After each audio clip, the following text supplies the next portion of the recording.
Welcome to this journey of one of the most disturbing cases in recorded history in the Appalachian Mountains of West Virginia. Before we begin, I invite you to leave a comment about where you're watching from and the exact time you heard this story. We're interested in knowing where and at what times of day or night these documented accounts arrive. In the autumn of 1954, Ranger Garrison Whitlock received what would become the most haunting assignment of his 23-year career with the U.S. Forest Service. The task seemed routine enough: investigate reports of illegal dumping along an abandoned logging road in the Monongahela National Forest, approximately 40 miles southeast of Elkins, West Virginia. What began as a standard environmental survey would ultimately uncover a decades-old mystery that challenged everything Whitlock believed about the remote communities nestled deep within the Appalachian wilderness. The complaint had come from Ezekiel Bramblewood, an elderly mountain man who claimed that someone had been using the old Hartwell Trail to dispose of what he described as things that didn't belong in God's earth.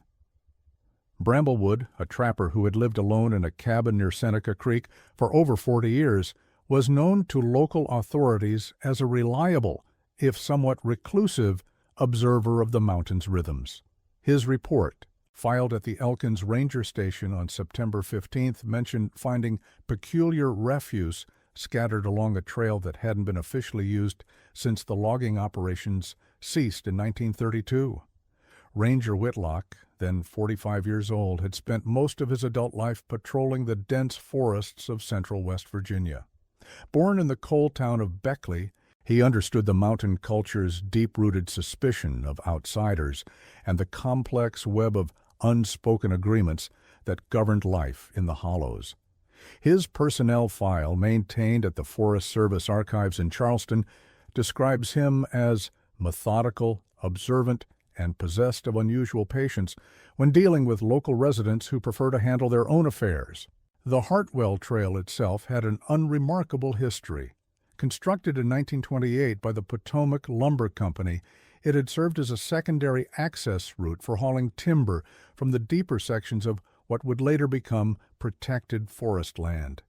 The trail wound through approximately 8 miles of dense hardwood forest, following the natural contours of the mountainside before terminating at an abandoned logging camp near the headwaters of an unnamed tributary of the Greenbrier River. According to Forest Service records, the trail had been officially closed to vehicular traffic in 1933, though local hunters and trappers occasionally used portions of it on foot. What made Bramblewood's report particularly intriguing was his insistence that the dumping had been occurring for years, maybe decades, and that it followed a peculiar pattern. The refuse, he claimed, appeared only during certain months and was always left at specific locations along the trail, as if the person responsible was following some predetermined schedule or ritual.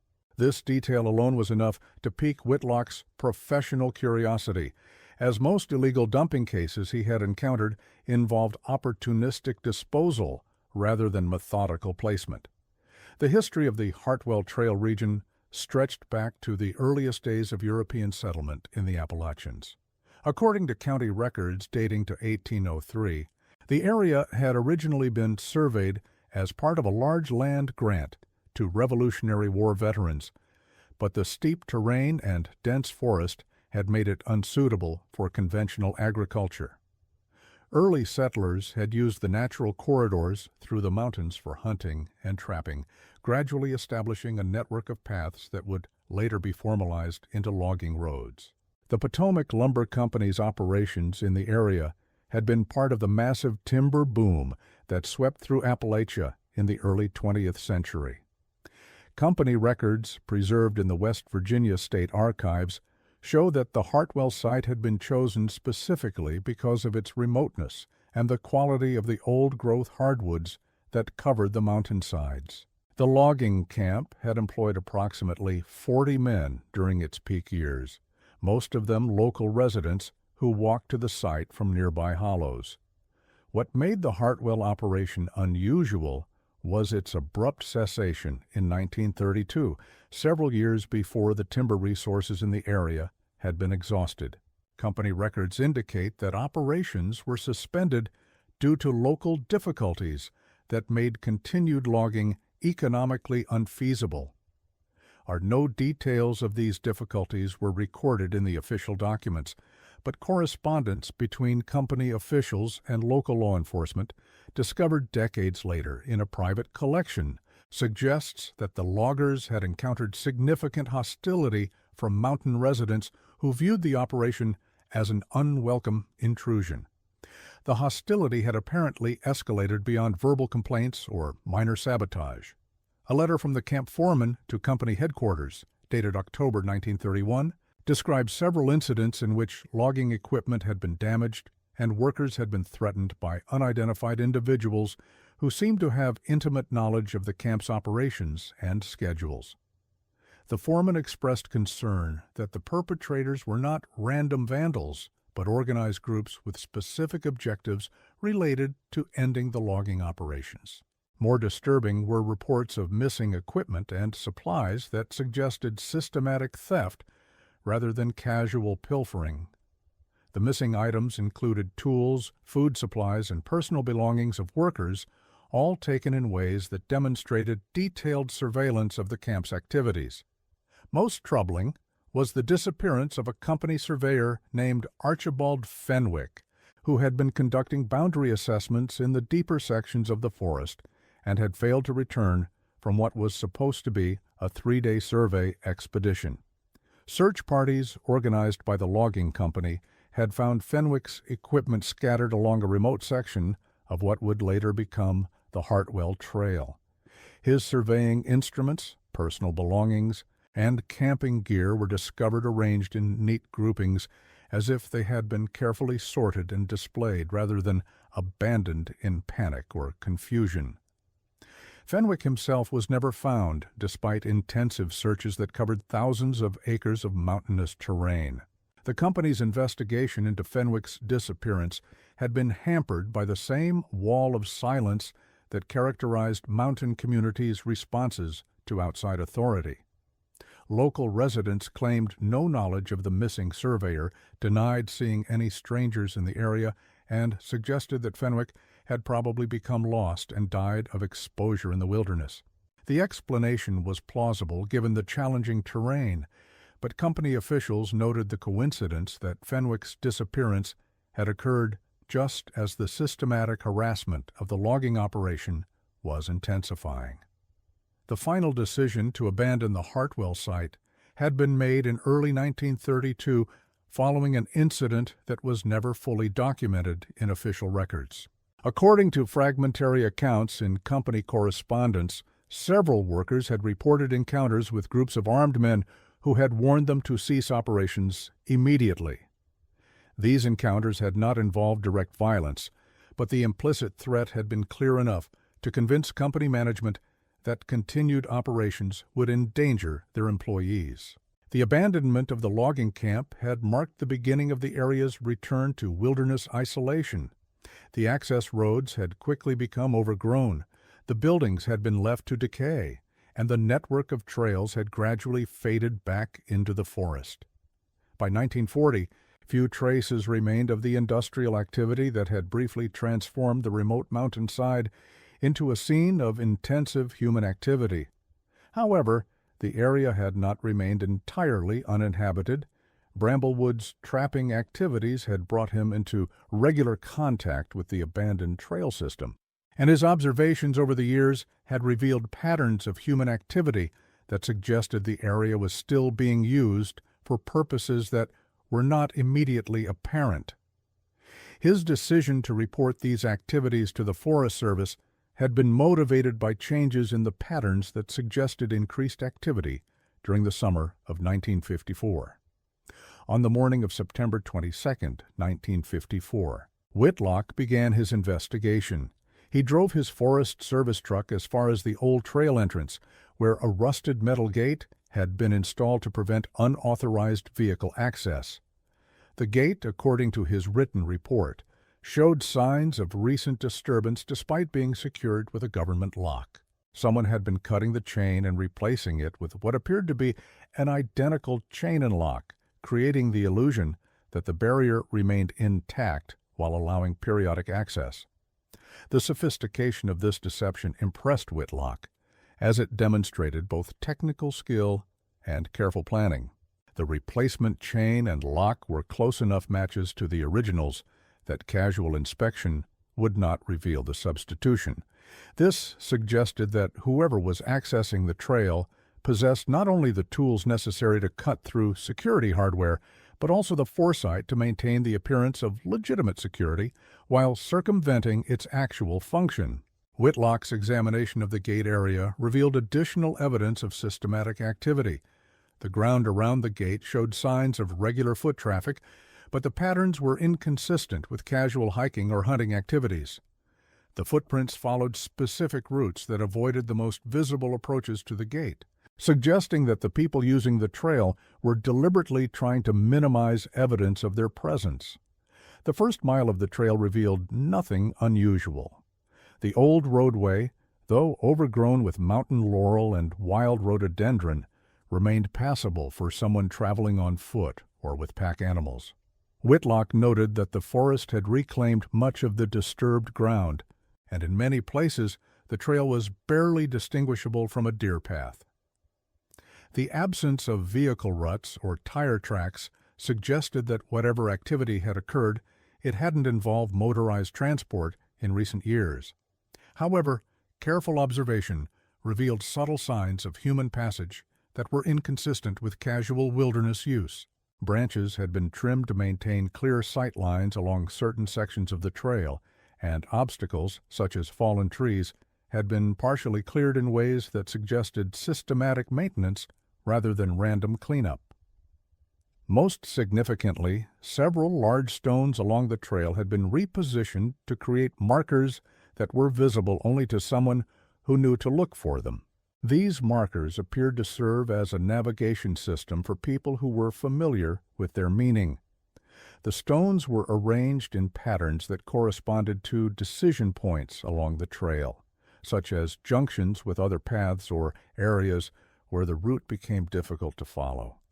The system was subtle enough to escape casual notice, but sophisticated enough to guide knowledgeable users through the complex terrain without the need for obvious signs that might attract unwanted attention. It was at approximately the 2-mile mark that Whitlock encountered the first evidence of the activities that had prompted Bramblewood's report. Hidden beneath a fallen oak tree that had been deliberately positioned to obscure the view from the trail, he discovered what his report describes as a collection of personal effects arranged in an unusually systematic manner. The items included clothing, shoes, eyeglasses, and what appeared to be personal documents, all showing varying degrees of weathering that suggested they had been placed there at different times over a span of several years. The discovery of this cache site marked the beginning of Whitlock's realization that he was investigating something far more serious than simple illegal dumping. The personal nature of the items, combined with their careful arrangement and preservation, suggested that they represented the belongings of people who had encountered some form of misfortune in the area. The systematic organization of the materials indicated deliberate human action rather than accidental loss or abandonment. Whitlock's training had taught him to document everything methodically before drawing conclusions. He photographed each item in its original position, created detailed sketches of the arrangement, and carefully collected everything for further analysis. The process took several hours, during which he became increasingly aware of the isolated nature of his surroundings and the vulnerability of anyone who might find themselves alone in such remote terrain. The clothing in the cache appeared to belong to both men and women, with styles and materials that dated from the late 1930s through the mid-1940s. The items were generally well preserved, suggesting that they had been protected from the elements through careful storage or placement. Most were folded neatly, as if they had been removed and arranged by someone who cared about maintaining their condition rather than simply disposing of unwanted materials. Among the documents, Whitlock found identification papers belonging to several individuals, most dating from the late 1930s and early 1940s. The names included Cornelius Ashford, a traveling salesman from Wheeling, Magdalena Hoffmeyer, a school teacher from Pennsylvania, and Barnabas Trenton, whose identification listed his occupation as itinerant preacher. What connected these disparate individuals was unclear, but each had apparently been traveling through the region during the period when the trail was still occasionally used by legitimate traffic. The identification documents provided Whitlock with his first concrete leads for investigating the origins of the cache. Each document contained enough information to potentially track the movements and activities of its owner during their final known period of activity. More importantly, the documents established that the cache contained belongings of real people rather than randomly collected materials, suggesting that the people themselves might have met with misfortune in the area. Cornelius Ashford's identification was particularly detailed, including not only his name and address, but also his employer and the nature of his business activities. According to his salesman's license, Ashford had represented Morrison Agricultural Supplies, a Wheeling-based company that sold farm equipment and supplies to rural customers throughout West Virginia and surrounding states. His territory had included the remote mountain areas where traveling to customers required extensive use of back roads and mountain trails. The presence of a traveling salesman's belongings in the cache was significant because such individuals typically maintained detailed records of their activities and schedules. If Ashford had indeed met with misfortune in the area, there would likely be business records that documented his intended itinerary and expected return. The absence of such a person would eventually be noticed and reported, providing potential corroboration for Whitlock's growing suspicions about the cache contents. Magdalena Hoffmeyer's identification indicated that she had been a certified teacher employed by the Bradford County School District in Pennsylvania. Her presence in the remote West Virginia mountains was less easily explained than that of a traveling salesman, but the time period of her identification coincided with the Depression-era practice of teachers seeking employment in distant locations when local positions were unavailable. Many educated individuals had traveled to remote areas during the 1930s and 1940s, seeking opportunities to establish schools or provide educational services to isolated communities. The documentation belonging to Barnabas Trenton presented a different set of implications. As an itinerant preacher, Trenton would have been accustomed to traveling alone through remote areas, often staying with local families or camping in the wilderness. His activities would have brought him into contact with mountain communities that might view outside religious influence as unwelcome interference with their traditional practices and beliefs. It was the discovery of Ashford's notebook, however, that provided the first glimpse into the disturbing pattern behind these collections. The notebook, found wrapped in oiled cloth beneath the arranged documents, contained entries spanning from April 1939 to what appeared to be his final notation in late June of the same year. Ashford's writing revealed him to be an educated man with a keen eye for detail and a growing sense of unease about his travels through the mountain region. Ashford's early entries documented routine sales calls to isolated communities, noting the hospitality of mountain families and the challenges of navigating unmarked roads through the wilderness. His business appeared to be proceeding successfully, with several significant orders placed by farmers who appreciated his willingness to travel to their remote locations. The tone of these early entries was optimistic and professional, reflecting a man who enjoyed his work and took pride in providing valuable services to underserved customers. However, as the entries progressed, Ashford's tone shifted from optimistic professionalism to increasing anxiety. He wrote of feeling watched during his travels, of finding his camping gear mysteriously rearranged each morning, and of encounters with local residents who seemed to know more about his business than he had shared with them. Most disturbing were his observations about a particular family he had encountered multiple times along various back roads, always appearing at moments when he was most lost or vulnerable. The family, according to Ashford's description, consisted of an elderly man who introduced himself only as the keeper, a silent woman of indeterminate age, and a younger man who never spoke but watched Ashford with what the salesman described as the intensity of someone studying prey. This group operated what appeared to be a legitimate trading post from a cabin situated near several mountain crossroads, offering food, basic supplies, and guidance to travelers who found themselves lost in the maze of logging roads and hunting trails that crisscrossed the region. Ashford's detailed descriptions of his encounters with this family provided the first clear picture of the systematic nature of the activities that had apparently led to his disappearance. The family's trading post was strategically positioned to intercept travelers who were having difficulty navigating the mountain road system. Their offers of assistance seemed genuinely helpful, but Ashford gradually realized that their knowledge of his movements and activities extended beyond what casual encounters could explain. The trading post itself was described as a substantial log structure with several outbuildings, suggesting a permanent establishment rather than a temporary camp. Ashford noted that the family possessed supplies and equipment that seemed inconsistent with their remote location, including items that appeared to be relatively new, despite the difficulty of transporting goods to such an isolated site. This observation led him to wonder about the source of their supplies and the nature of their business activities. More troubling were Ashford's observations about other travelers who had apparently sought assistance at the trading post. He noted seeing personal belongings around the cabin that appeared to belong to people who were no longer present. When he inquired about these items, the family provided vague explanations about previous travelers who had moved on or decided to settle elsewhere in the mountains.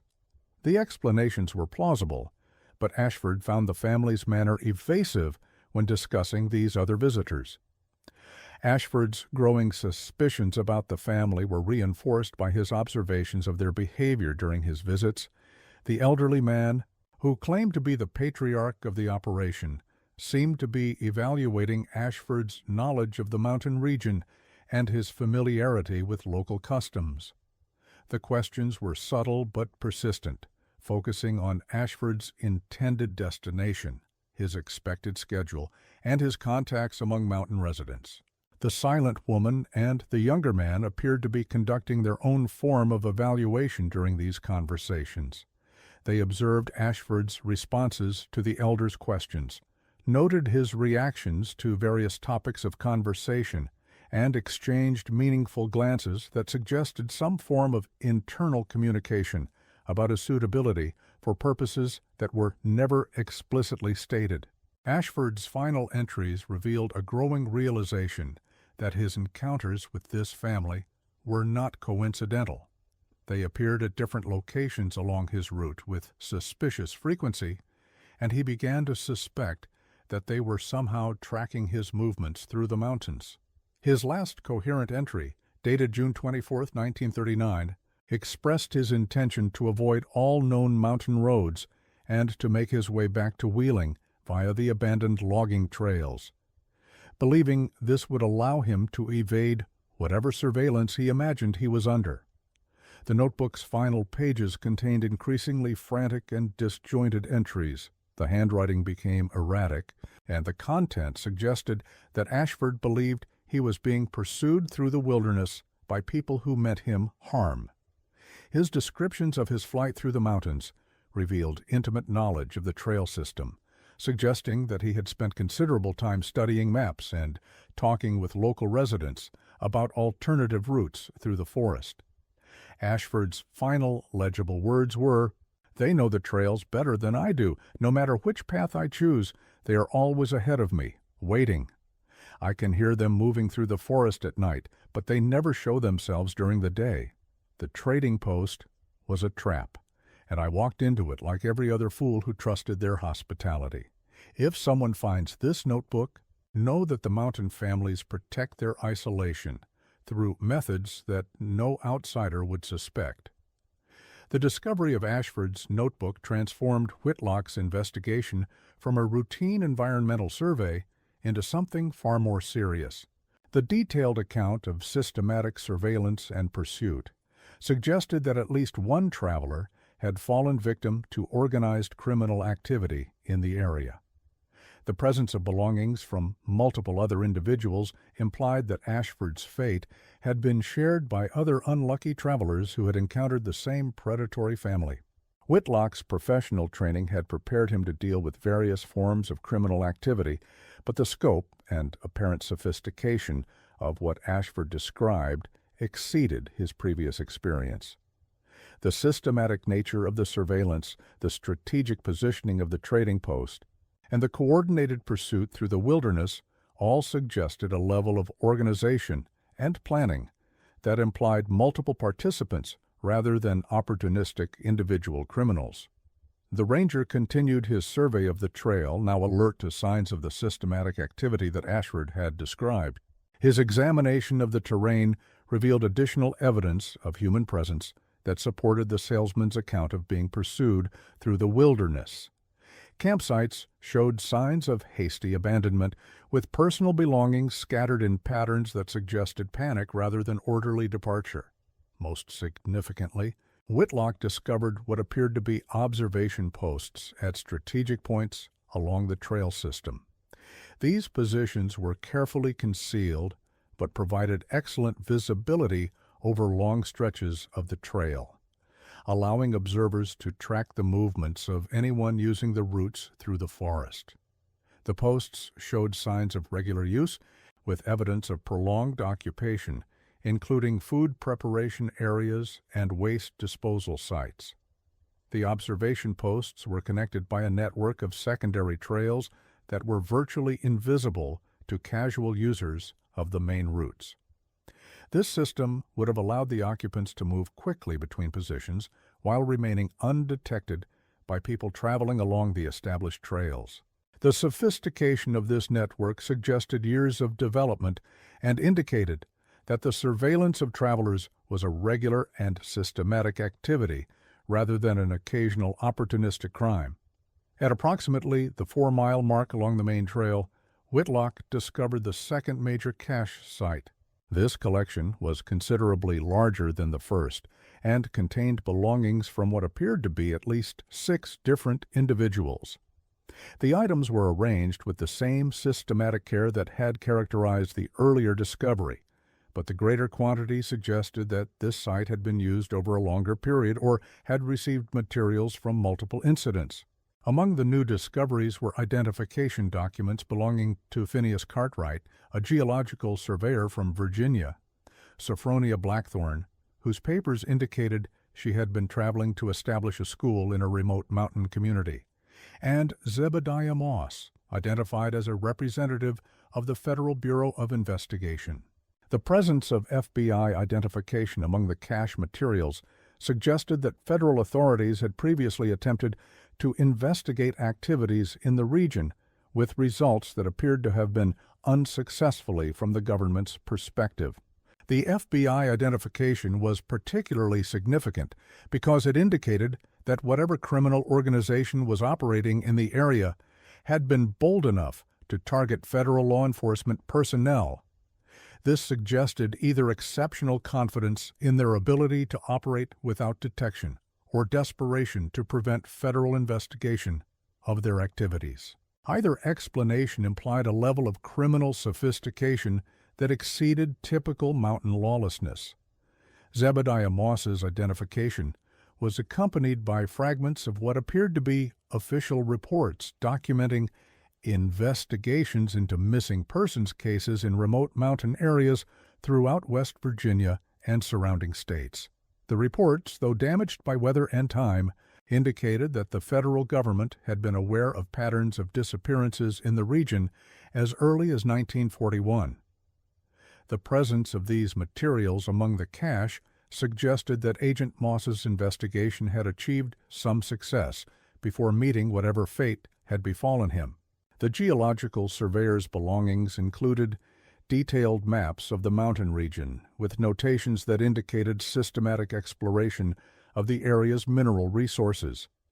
Cartwright appeared to have been conducting a comprehensive survey of potential mining sites, an activity that would have brought him into contact with local residents who might view such work as threatening to their isolation and independence.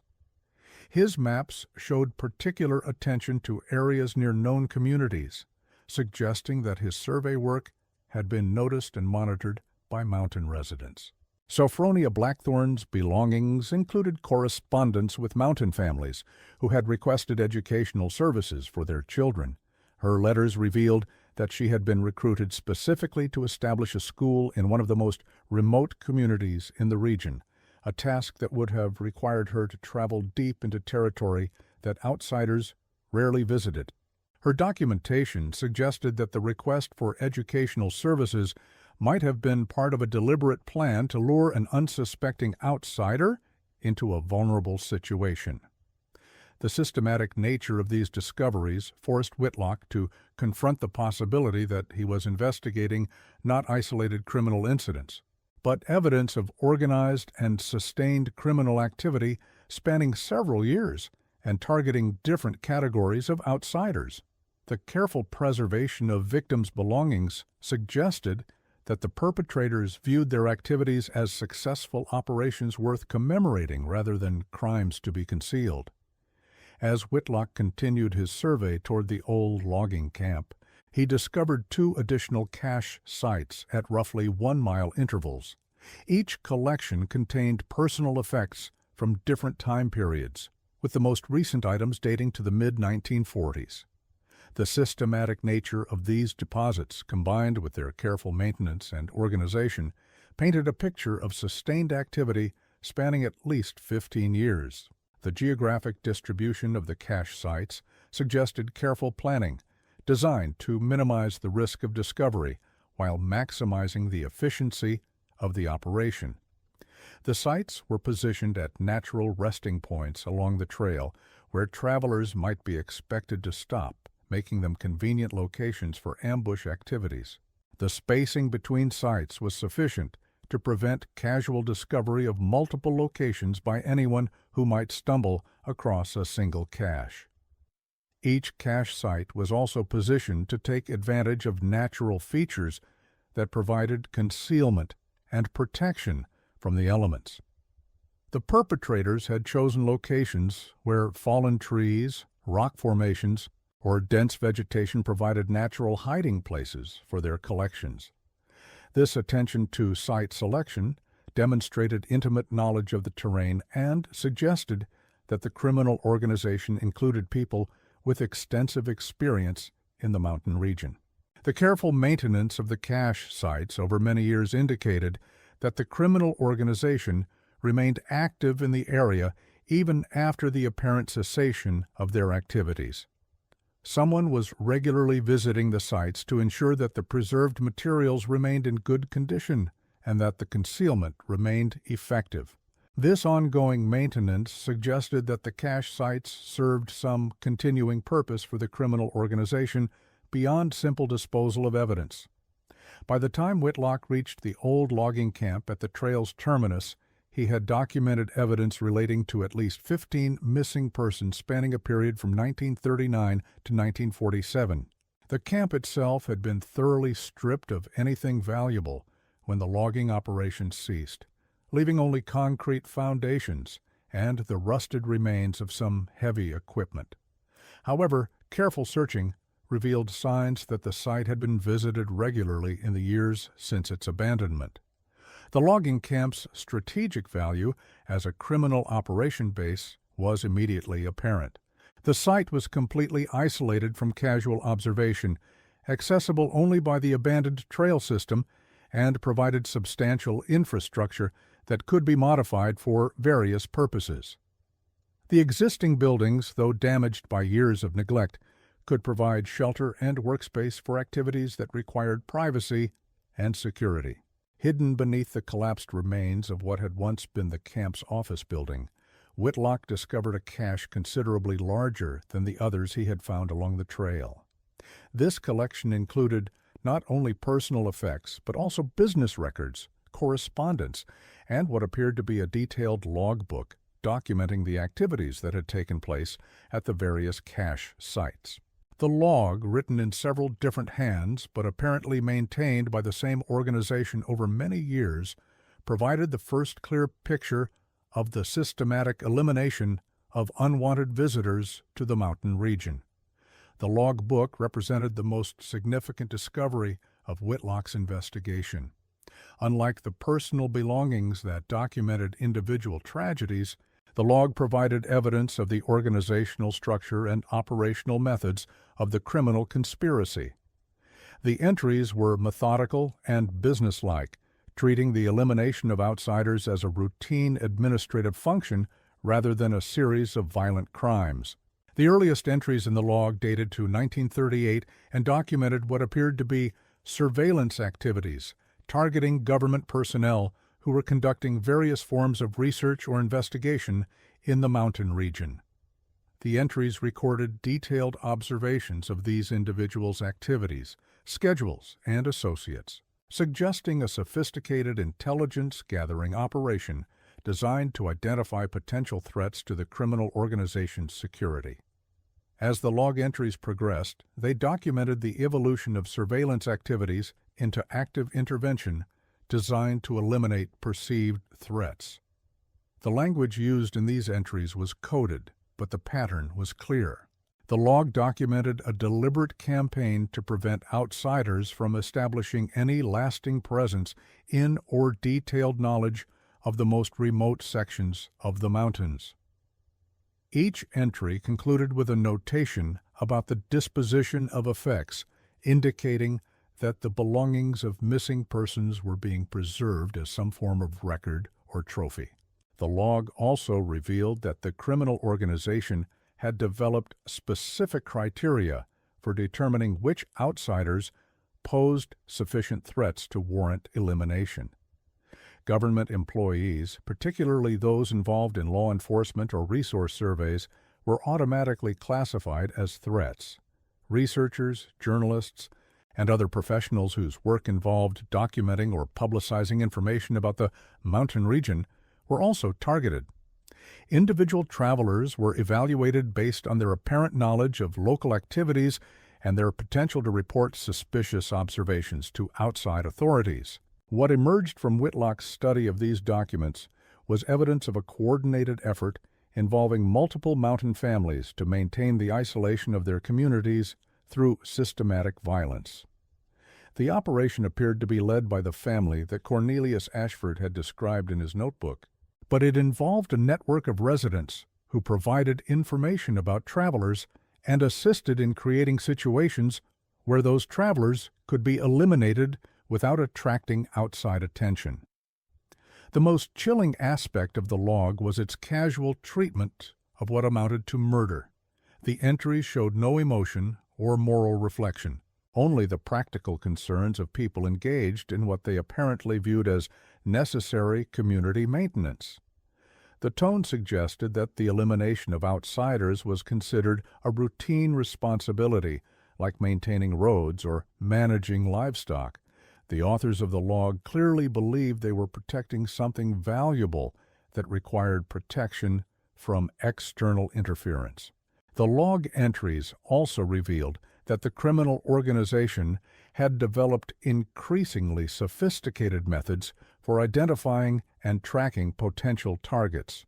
Early entries described relatively crude surveillance techniques, but later entries documented the use of informants within mountain communities, systematic monitoring of government communications, and even infiltration of outside organizations that might pose threats to their security.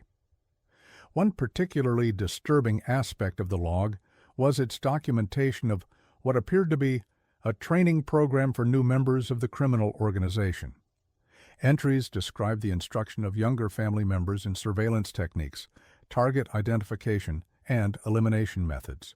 This formalization of training suggested that the criminal organization was planning for long-term continuation of their activities and was concerned about maintaining their capabilities across generations. The log also documented the criminal organization's evolution in response to changing external threats. Early entries focused primarily on eliminating individual travelers who might report suspicious activities to outside authorities. Later entries revealed awareness of coordinated government investigations and documented efforts to identify and eliminate the investigators before they could complete their work. This evolution demonstrated the organization's ability to adapt to changing circumstances while maintaining their core objective of preserving mountain isolation. Whitlock's investigation of the logging camp also revealed evidence that the site had been used for purposes beyond simple storage and record-keeping. The foundations of several buildings showed signs of modification, with underground chambers that had been excavated beneath the original structures.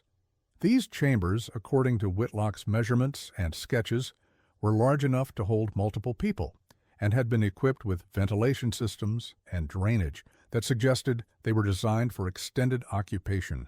The discovery of these modified structures forced Whitlock to confront the possibility that some of the missing travelers had not been killed immediately upon capture. The chambers appeared designed to hold prisoners, possibly for interrogation or observation before final disposition. This realization added a new dimension to the horror of what he was uncovering, suggesting that the victims had endured periods of captivity before meeting their ultimate fate. The underground chambers were connected by a network of tunnels that extended beyond the visible boundaries of the logging camp. These tunnels provided concealed access to observation points overlooking the trail approaches to the camp, allowing the occupants to monitor approaching visitors without being detected. The tunnel system also included emergency exits that would allow the camp's occupants to escape quickly if the site were discovered by outside authorities. The sophistication of the underground infrastructure suggested that the criminal organization had invested considerable time and effort in developing the logging camp as a permanent operational base. The modifications would have required skilled labor and substantial material resources, indicating that the organization had access to both technical expertise and financial support. This level of investment suggested that the elimination of outsiders was not a temporary expedient, but a long-term strategy for maintaining mountain isolation. In the deepest of the underground chambers, beneath a pile of stones that had been carefully arranged to appear like natural rockfall, Whitlock found human remains. The bones, according to his written description, belonged to multiple individuals and showed evidence of deliberate burial rather than accidental death. The discovery of these remains provided the first physical evidence that the missing persons documented in the cache sites had indeed been murdered, rather than simply driven away or left to die of exposure.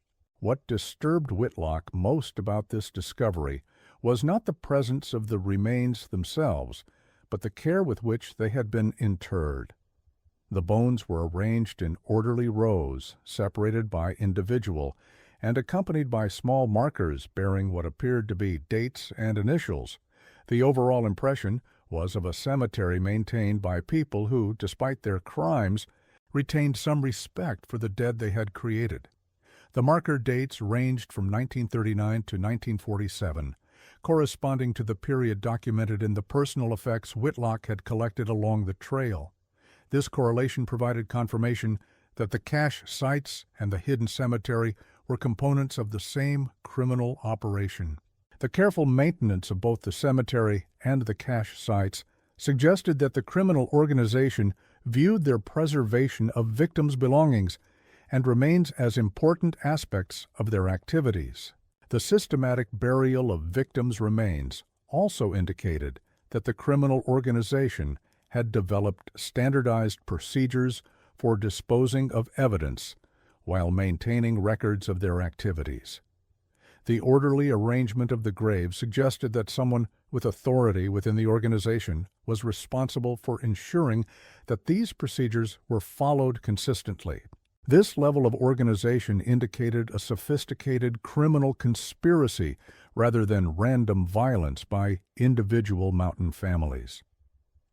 Whitlock's final survey of the area revealed subtle signs that the logging camp had been visited recently, despite the apparent cessation of the killing activities years earlier. Footprints in the soft earth around the underground chambers were relatively fresh, and some of the stone markers in the makeshift cemetery showed signs of recent maintenance. Someone was still tending this hidden graveyard, preserving the evidence of crimes that had occurred nearly a decade earlier. The evidence of recent maintenance activity suggested that the criminal organization responsible for the murders had not disbanded after ceasing their activities in 1947. Members of the organization apparently remained in the area and continued to take responsibility for preserving the evidence of their past crimes. This ongoing involvement indicated either strong emotional attachment to their criminal activities or concern that the evidence might be discovered and used against them if not properly maintained. The possibility that members of the criminal organization were still active in the region had significant implications for Whitlock's investigation. If the people responsible for the documented murders remained in the area, they would likely be aware of his investigation and might take steps to protect themselves by eliminating the investigating ranger. The isolated nature of his work and the remote location of the evidence made him vulnerable to the same fate that had apparently befallen the missing persons whose belongings he had discovered. Whitlock's report, filed with both the Forest Service and the Federal Bureau of Investigation in October 1954, documented one of the most extensive cases of organized murder in Appalachian history. However, the response to his findings would prove almost as disturbing as the discoveries themselves.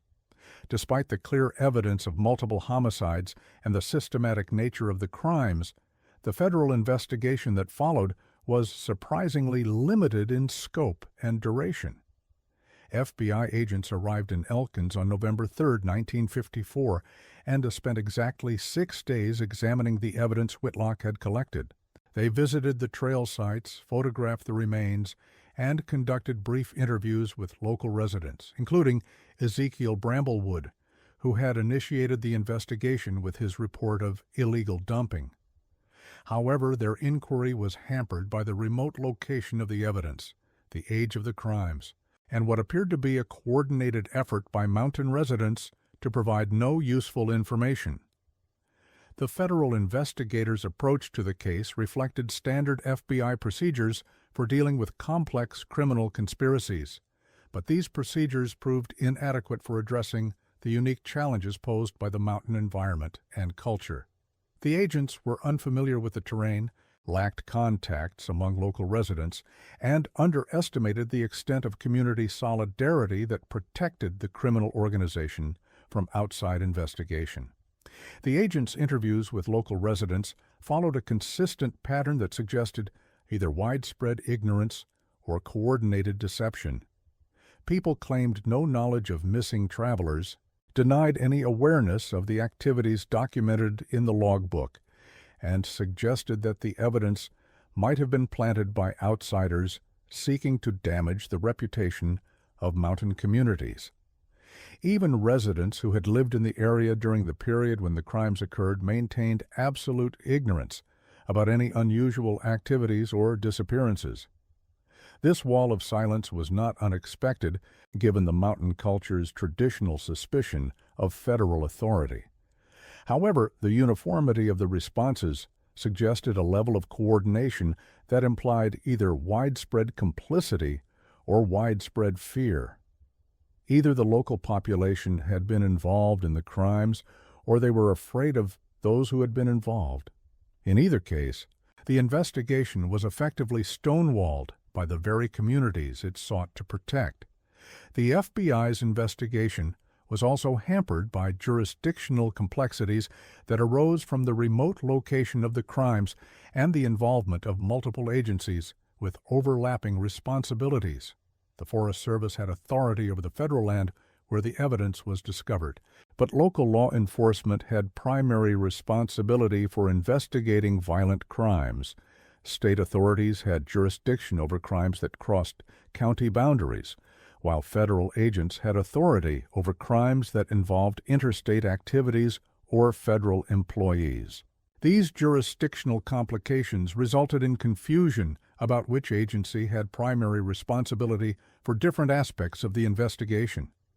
Evidence was collected and analyzed by different agencies using different procedures. Witness interviews were conducted by multiple investigators asking similar questions, and conclusions were reached independently by different agencies without adequate coordination. The result was a fragmented investigation that failed to develop a comprehensive understanding of the criminal organization's structure and activities.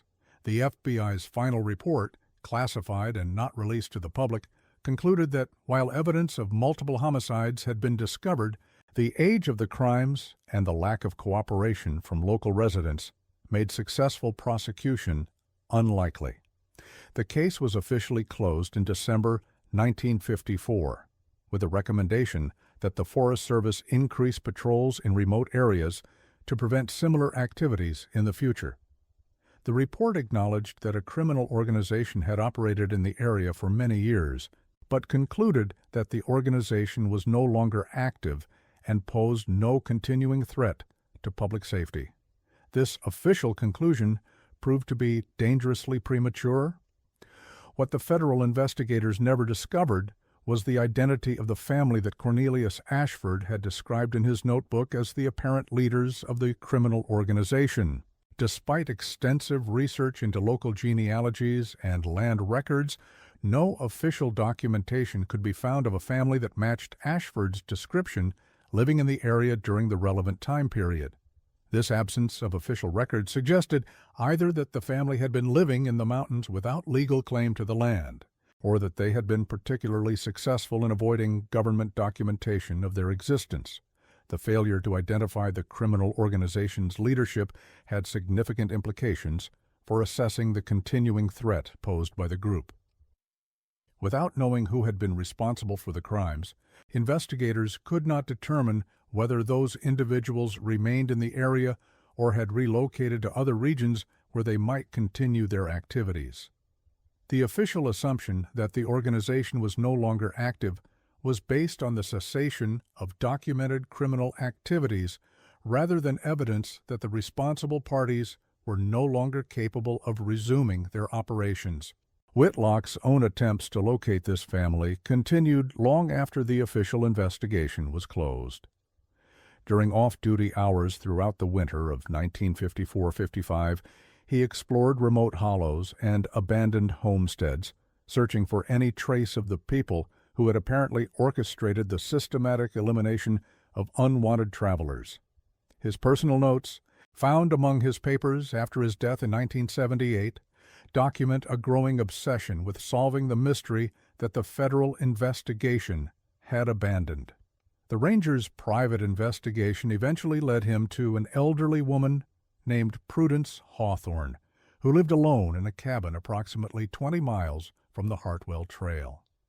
Hawthorne, then in her 80s, claimed to remember the family Ashford had described, but insisted that they had left the mountains sometime in the late 1940s. According to her account, the family had operated various enterprises throughout the region for many years, but had departed suddenly after what she described as trouble with the government. Hawthorne's description of this family matched many details from Ashford's notebook, but she provided additional information that painted an even more disturbing picture of their activities. She claimed that the family had not limited their actions to eliminating unwanted travelers, but had also served as enforcers for mountain communities that wanted to discourage outside interference. They had been hired to deal with government agents, revenue officers, and others whose presence threatened the independence that mountain residents valued above all else. According to Hawthorne, the family's departure from the mountains had been prompted not by fear of legal consequences, but by changes in federal law enforcement that made their traditional methods too risky. The establishment of improved communication systems and more frequent government patrols had reduced their ability to operate without detection. They had apparently concluded that their services were no longer viable in the region and had relocated to areas where federal presence was less intensive. This account suggested that the crimes documented along the Hartwell Trail were only a small part of a much larger pattern of organized violence designed to maintain mountain isolation. The systematic preservation of victims' belongings might have served not only as trophies, but as records that could be used to demonstrate the family's effectiveness to potential employers in other communities.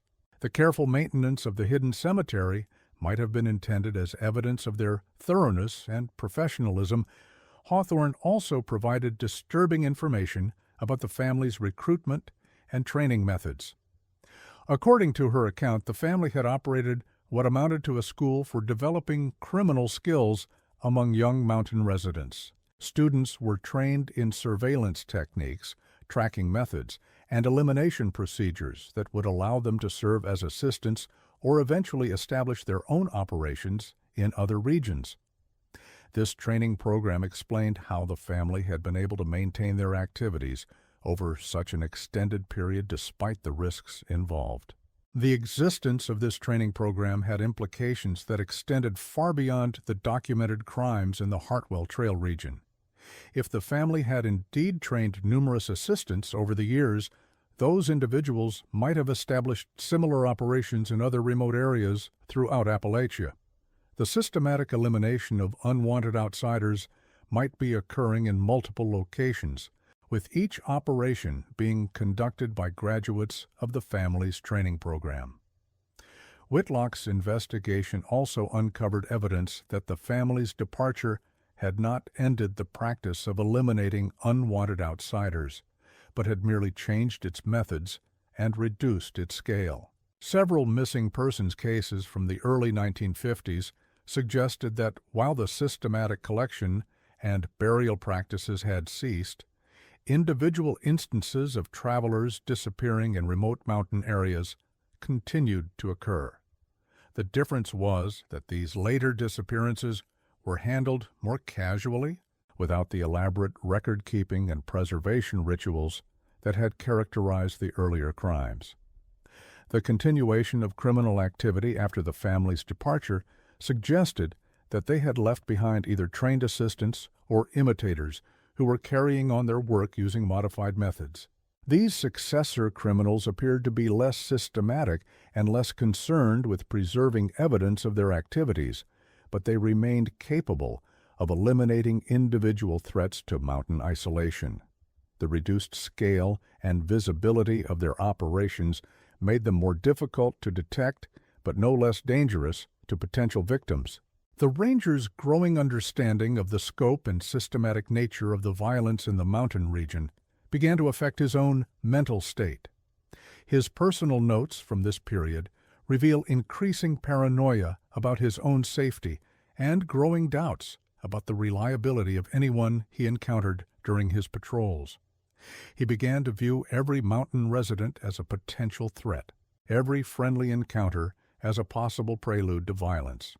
This paranoia was not entirely unfounded. Whitlock's continued investigation had not gone unnoticed by mountain residents, and his persistent questioning about missing travelers and mysterious families had created suspicion about his motives. Some residents apparently viewed his investigation as a threat to their community's traditional independence, regardless of whether they had been personally involved in any criminal activities. The mountain culture's emphasis on handling problems internally made any form of outside investigation unwelcome, even when it was intended to protect community members from criminal activity.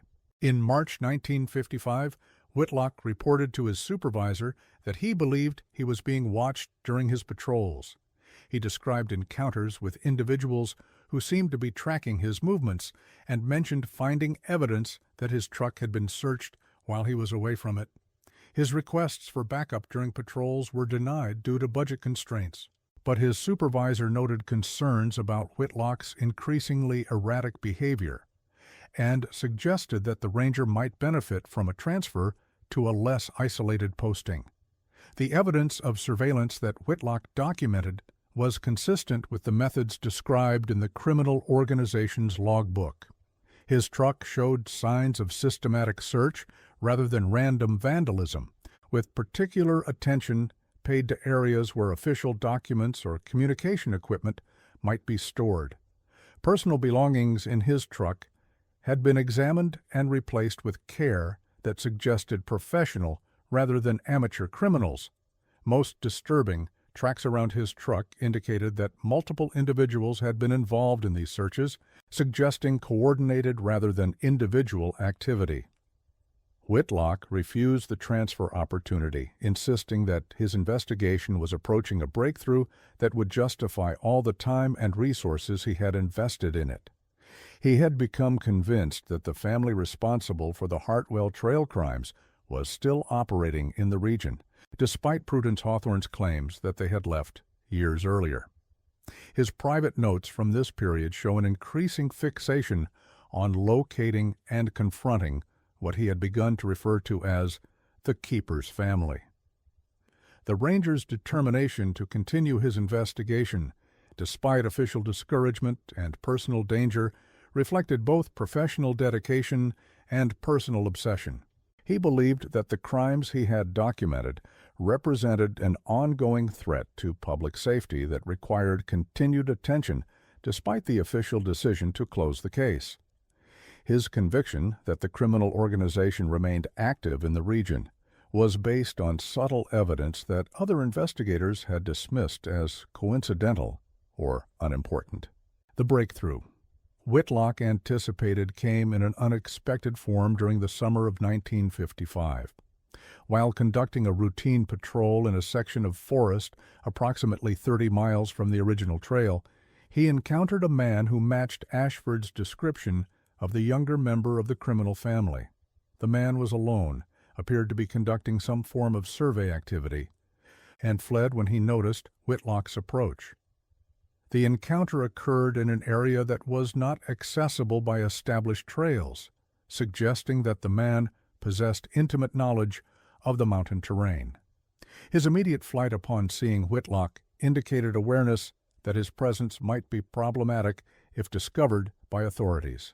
Most significantly, his behavior and appearance matched details from Ashford's notebook closely enough to suggest that Whitlock had indeed encountered a member of the criminal organization that had been responsible for the systematic elimination of unwanted travelers. Whitlock pursued the fleeing man through dense forest for several miles before losing his trail near an area of rocky terrain that provided numerous hiding places. However, the pursuit led him to the discovery of a well-concealed cabin that showed signs of recent occupation. The structure was hidden in a hollow that was not visible from any established trail, and its location suggested that its occupants possessed extraordinary knowledge of the mountain geography. The cabin itself was remarkably sophisticated for such a remote location. It included multiple rooms, a complex ventilation system, and underground storage areas that reminded Whitlock of the modified chambers he had found at the old logging camp.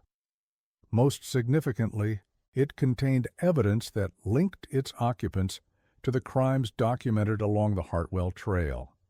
Maps of the region marked with numerous sites, record books detailing surveillance of government personnel, and personal effects that appeared to belong to missing persons all suggested that the criminal family had not left the mountains as Prudence Hawthorne had claimed. The maps found in the cabin were particularly revealing as they showed detailed knowledge of government activities throughout the region. Patrol routes, communication sites, and administrative facilities were marked with precision that indicated systematic surveillance over extended periods. The maps also showed locations of mountain communities, with notations that appeared to indicate which communities were cooperative with the criminal organization and which might pose potential threats to their security.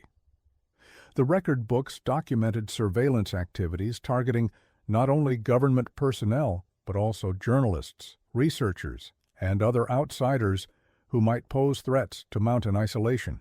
The entries were more recent than those found in the original logbook, indicating that the criminal organization had continued their intelligence-gathering activities even after apparently ceasing their elimination operations.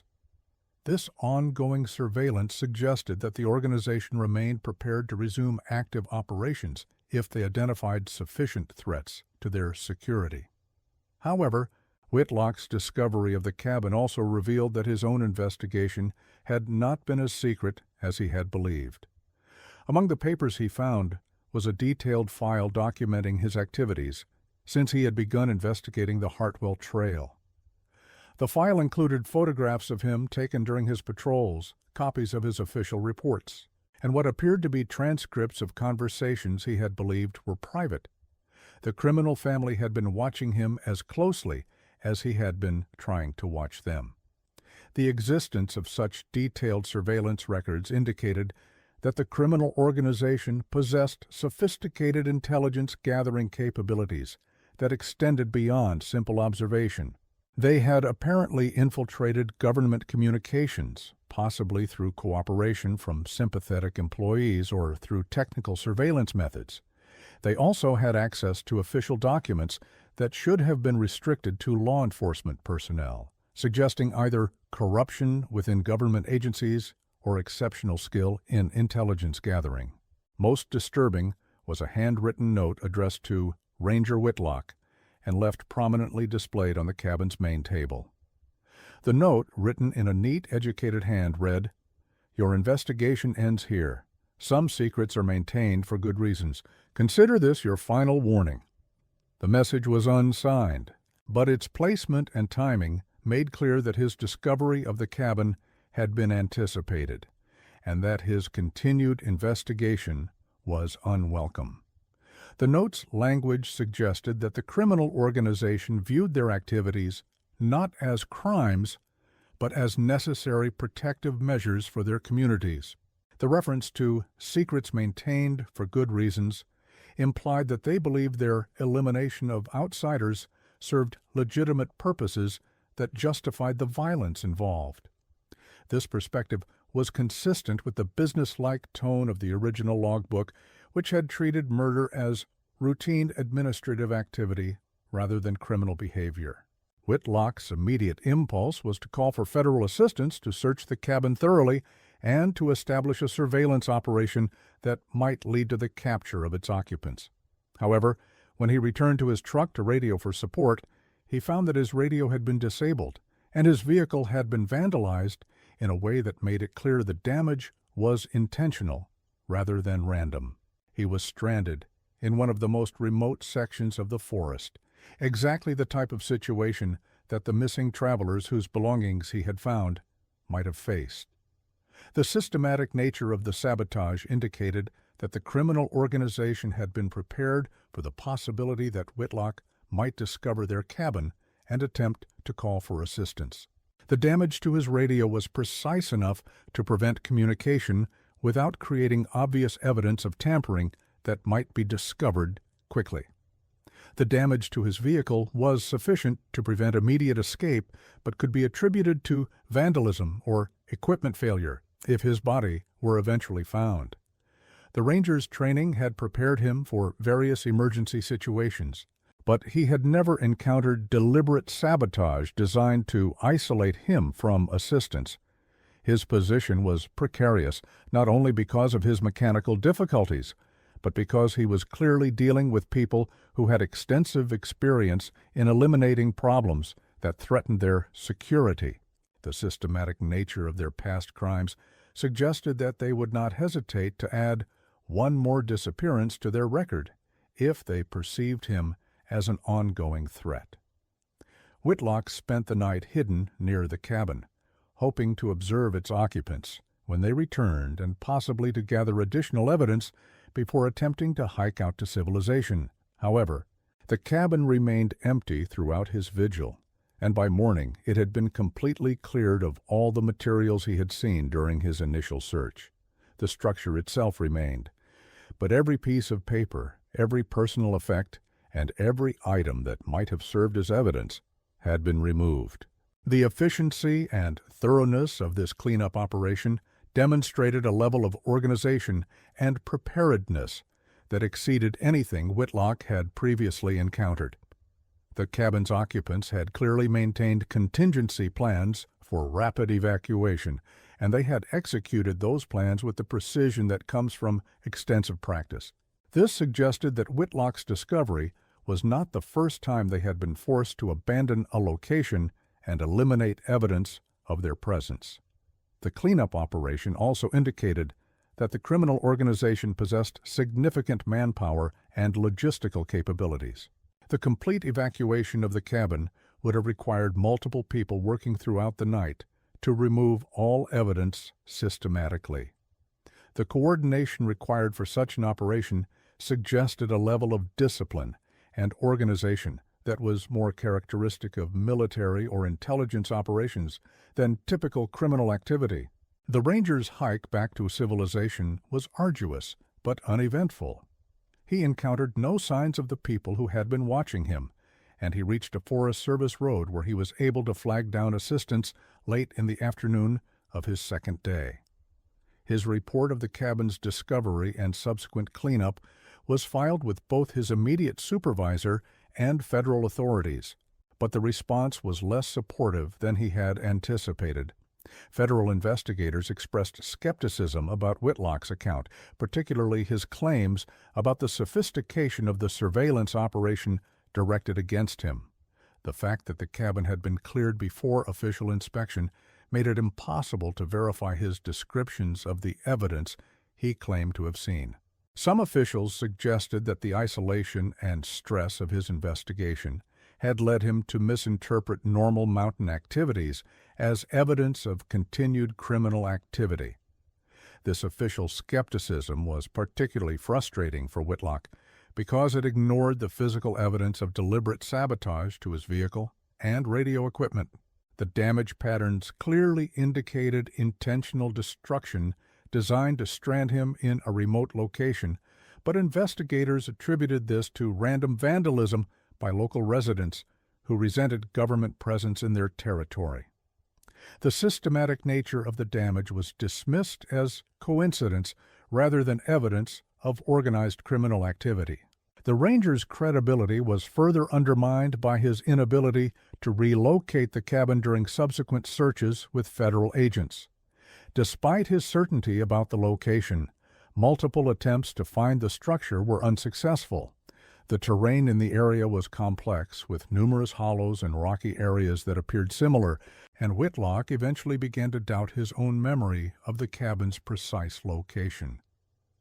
The possibility that the structure itself had been dismantled and removed was considered too elaborate to be credible by investigators who were unfamiliar with the criminal organization's demonstrated capabilities. By the autumn of 1955, Whitlock's investigation into the Hartwell Trail crimes had effectively ended. Federal authorities considered the case closed based on their earlier findings, and his supervisor had made clear that continued unofficial investigation was not an appropriate use of his time or resources. The Ranger was reassigned to routine patrol duties that kept him away from the areas where he had been conducting his research. However, Whitlock's personal interest in the case continued throughout his remaining years with the Forest Service. His private notes reveal ongoing efforts to monitor missing persons reports and unexplained disappearances in remote areas of West Virginia and surrounding states. He maintained correspondence with law enforcement agencies throughout the region, seeking information about cases that might be related to the pattern he had documented along the Hartwell Trail.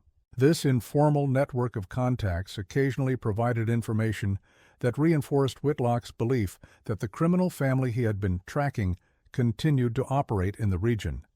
Reports of missing travelers, descriptions of suspicious encounters with unidentified mountain residents, and discoveries of abandoned campsites that showed signs of having been systematically searched all suggested ongoing activity by people with the skills and methods he had documented. The Rangers' unofficial investigation revealed that the pattern of disappearances in remote mountain areas was not limited to the immediate vicinity of the Hartwell Trail. Similar cases occurred throughout Appalachia, with particular concentrations in areas where federal land ownership limited local law enforcement jurisdiction.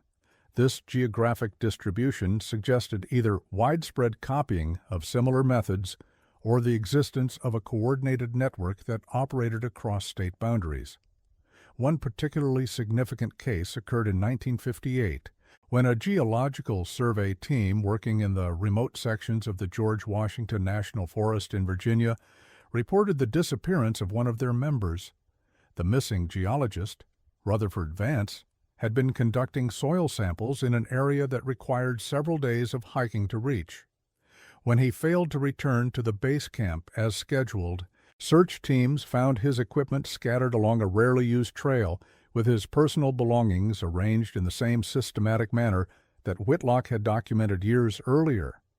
The Virginia case was handled by different agencies and different personnel, so the connection to Whitlock's findings was not immediately recognized. However, when the ranger learned of the incident through his informal network, he immediately recognized the pattern. His attempts to share information about the Hartwell Trail investigation with Virginia authorities were met with polite acknowledgment, but no apparent action. This lack of interagency communication was a common problem in investigating crimes that crossed jurisdictional boundaries, particularly when the cases involved remote areas where different agencies might have responsibility. The federal system that should have facilitated sharing of information about related crimes was hampered by bureaucratic procedures and the reluctance of local agencies to acknowledge that they might be dealing with problems beyond their individual capabilities. Whitlock's frustration with these systemic limitations led him to begin maintaining his own informal case files that tracked potentially related incidents across multiple states and jurisdictions. His personal archives, discovered after his death, contained documentation of more than 40 disappearances that he believed might be connected to the criminal family he had been tracking. These cases spanned from 1955 to 1975, suggesting that the activities he had documented were not historical artifacts, but ongoing operations. The geographic distribution of these later cases was particularly revealing. Rather than being concentrated in any single area, they were scattered across the Appalachian region from Pennsylvania to Georgia, with concentrations in the most remote and inaccessible areas of each state. This pattern suggested that the responsible parties had learned to avoid creating obvious clusters of activity that might attract attention from investigators. More disturbing was the apparent evolution of methods over time. The earlier cases, closer to the period of Whitlock's original investigation, often involved the systematic arrangement and preservation of victims' belongings. Later cases showed less elaborate evidence, suggesting that the perpetrators had abandoned their record-keeping practices in favor of simply eliminating evidence entirely. This change might have reflected improved law enforcement techniques that made their traditional methods more risky, or it might have indicated that newer members of the criminal organization lacked the disciplinary standards of the original leadership. The personal cost of Whitlock's ongoing obsession with the case became apparent in his family relationships and professional performance. His wife, according to divorce papers filed in 1963, cited his increasing paranoia and obsession with criminals who may not exist as grounds for ending their marriage. His supervisor noted declining performance in routine duties and excessive focus on unauthorized investigations that diverted resources from legitimate Forest Service responsibilities. Despite these personal and professional consequences, Whitlock continued his informal investigation until his retirement in 1972. His final years of government service were marked by growing isolation as colleagues became reluctant to engage with his theories about organized mountain violence. The official position was that his original discoveries along the Hartwell Trail, while genuine, represented historical crimes that had no contemporary relevance. This official dismissal of Whitlock's concerns proved tragically premature. In 1969, a case occurred that validated many of his warnings about ongoing criminal activity in remote mountain areas. A family of 4 traveling from Ohio to North Carolina vanished without trace while camping in the Monongahela National Forest, approximately 15 miles from the original Hartwell Trail. The Pimbleton family had been experienced campers with proper equipment and detailed itineraries, making their disappearance particularly puzzling. Search teams found the family's campsite intact but completely abandoned, with food still cooking over their fire and valuable equipment left undisturbed. Their vehicle was found 3 miles away, positioned to block a little-used forest road and showing signs of having been deliberately driven there rather than abandoned due to mechanical failure.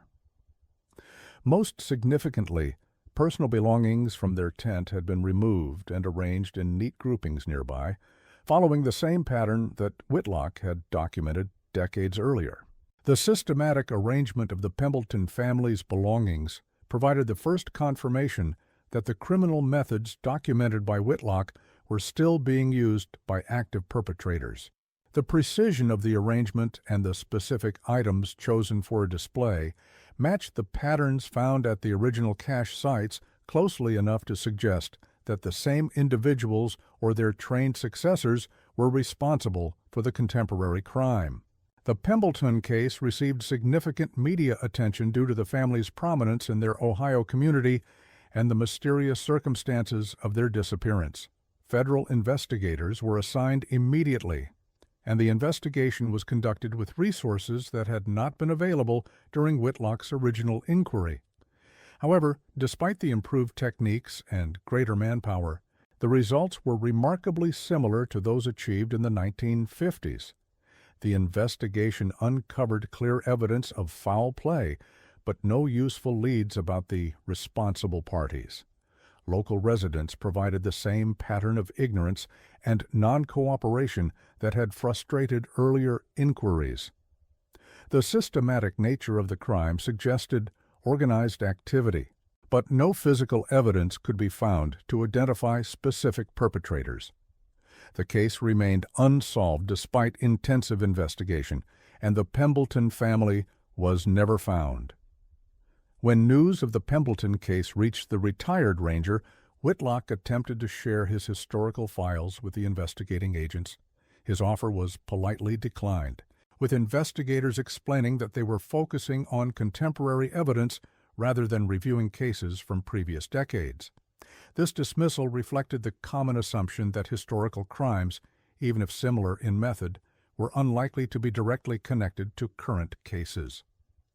However, Whitlock's personal examination of the evidence revealed details that strongly suggested the same perpetrators were responsible for both the historical crimes and the Pimbleton case.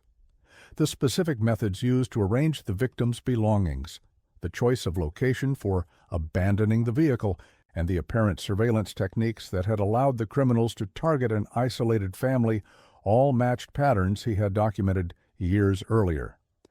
Most convincing was the discovery of a small carved symbol at the Pimbleton campsite that matched symbols Whitlock had found at several of the cache sites along the Hartwell Trail.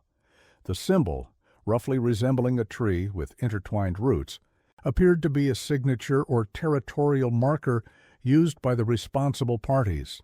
Its presence at crime scenes separated by more than 15 years strongly suggested continuous activity by the same organization.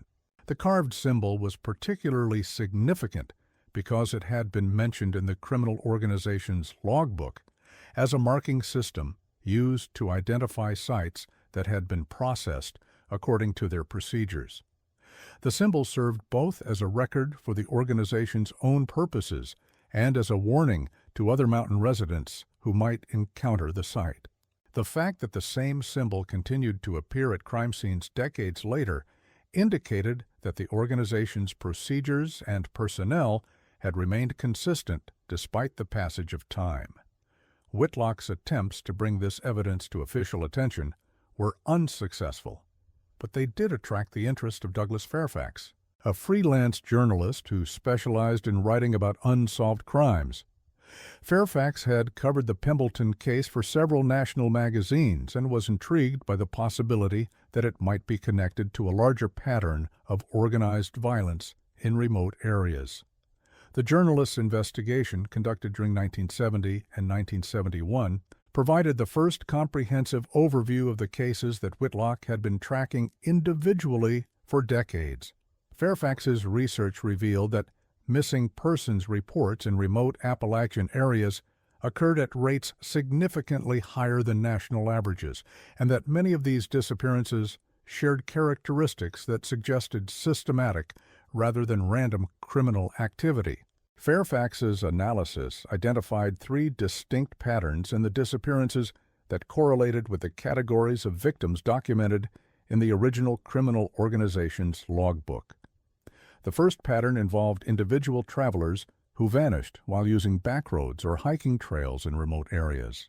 These cases typically involved people who were unfamiliar with the local geography and who might reasonably be expected to become lost or encounter natural hazards, making their disappearances easy to attribute to accidents rather than criminal activity. The second pattern involved small groups of campers or hikers who disappeared completely, leaving behind evidence of deliberate rather than accidental abandonment of their activities. These cases were more difficult to explain as accidents, but their remote locations and the absence of witnesses made investigation challenging. The systematic arrangement of victims' belongings at these sites provided clear evidence of criminal activity, but the lack of physical evidence pointing to specific perpetrators made prosecution impossible. The third pattern was the most disturbing, involving local residents who had become involved in activities that brought them into conflict with traditional mountain values. This category included government employees, journalists, researchers, and others whose professional activities required them to investigate or document aspects of mountain life that communities preferred to keep private. These disappearances suggested that the elimination of unwanted outsiders had expanded to include local residents who were perceived as threats to community security.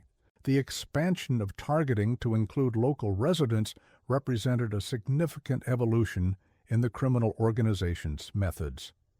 The original crimes had focused on eliminating outsiders who posed immediate threats to mountain isolation, but the later crimes suggested that the organization had become more aggressive in defining and addressing potential threats. This expansion might have reflected increased pressure from outside authorities, or it might have indicated that the organization had become more confident in their ability to operate without detection. Fairfax's research also revealed that the problem was not LI,